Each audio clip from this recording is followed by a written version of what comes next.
Good morning. आज आप लोग को क्लास 7 का व्याकरण वाटिका जो पढ़ना है आपको स्कूल में, उसका फर्स्ट एक्सरसाइज में लेसन फर्स्ट में आपको पढ़ना है भाषा, बोली, व्याकरण तथा लिपि की जानकारी। तो सबसे पहले मैं बात करता हूँ भाषा। मनुष्य एक सामाजिक प्राणी है, समाज में रहता है और एक दूसरे से डेली प्रतिदिन बात विचार करते हैं और अपनी भावों को समझाते हैं, लिखित रूप से, मौखिक रूप से, सांकेतिक रूप से। तो इस भाषा को हम लोग 3 भाग में बांटे हैं या 3 अंग में इसको हम लोग विभाजित करते हैं।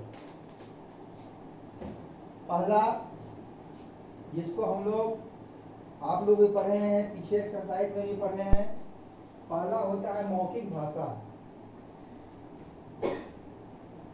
मौखिक भाषा।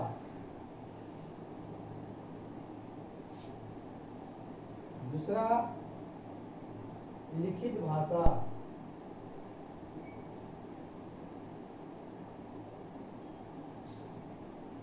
तीसरा सांकेतिक भाषा। सांकेतिक भाषा। अब यह तीनों भाग में जो हम बांटे हैं, इससे पहला मौखिक भाषा। मौखिक भाषा में हम लोग किसी बात को मुंह से समझाकर, बोलकर उसको बताते हैं और बच्चों आसानी से समझ जाते हैं। अगर वह मौखिक बात नहीं समझ पाए तो हम उसको लिखित भाषा के द्वारा माने लिख कर समझाते हैं और लिख कर समझाने के बाद उस बच्चे उसको याद करते हैं, समझते हैं और प्रतिदिन अभ्यास करते हैं। और एक नीचे में जो हम बात बोले सांकेतिक भाषा। सांकेतिक मीन्स हुआ इशारा कर कर। अगर किसी को समझाना हो, बुलाना हो, तो उसको हम लोग इशारा करके, संकेत करके भी उसको हम लोग समझा सकते हैं और बुला सकते हैं। इसको हम लोग सांकेतिक भाषा भी कहते हैं। तो भाषा को 3 भाग में जो हम लोग बताए और आप लोग समझते हैं और पिछले एक्सरसाइज में आप पढ़े हैं और फिर इसको दोहराना है, याद करना है। उसके बाद होता है लिपि। लिपि क्या है? तो भाषा को लिखने की विधि को लिपि कहलाती है। जो भाषा आप लिखते हैं उसको हम लोग क्या बोलते हैं? लिपि। लिपि कहलाती है उसको हम लोग। अब लिपि में बहुत सा, हमारे भारत में 29 राज्य है, तो सब की कुछ भाषा अलग है ना? उसके द्वारा हम लोग अलग अलग भाषा के माध्यम से उसको समझाते हैं। अगर हमारे भारत में हिंदी, हम लोग हिंदुस्तान के हैं तो हम लोग की हिंदी मातृभाषा है, हम लोग हिंदी समझते हैं। मगर राज्य में कुछ भाषा भी हैं, जिसे गुरुमुखी भाषा बोलते हैं। जहाँ जहाँ के राज्य की भाषा है उसके द्वारा हम उसको समझाते हैं। अब उसके बाद होता है व्याकरण। व्याकरण किसे कहते हैं? व्याकरण है क्या? तो वह शास्त्र की भाषा जो शुद्ध पढ़कर, समझकर हम लोग बोलते हैं या समझते हैं, उस भाषा को हम लोग व्याकरण कहते हैं। व्याकरण को संक्षेप में अगर बोला जाए तो शुद्ध पढ़ना, शुद्ध बोलना, शुद्ध लिखना आ जाए, उसे हम व्याकरण कहते हैं।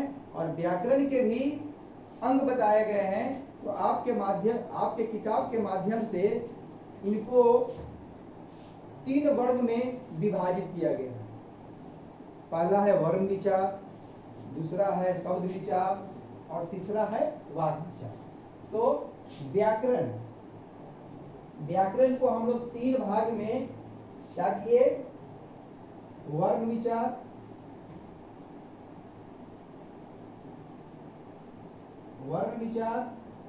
दूसरा शब्द विचार और तीसरा वाक्य विचार।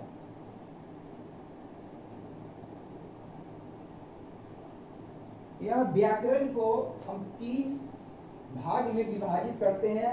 आपको किताब में भी तीन भाग में विभाजित करके बताया है। पहला वर्ण विचार, दूसरा शब्द विचार और तीसरा वाक्य विचार।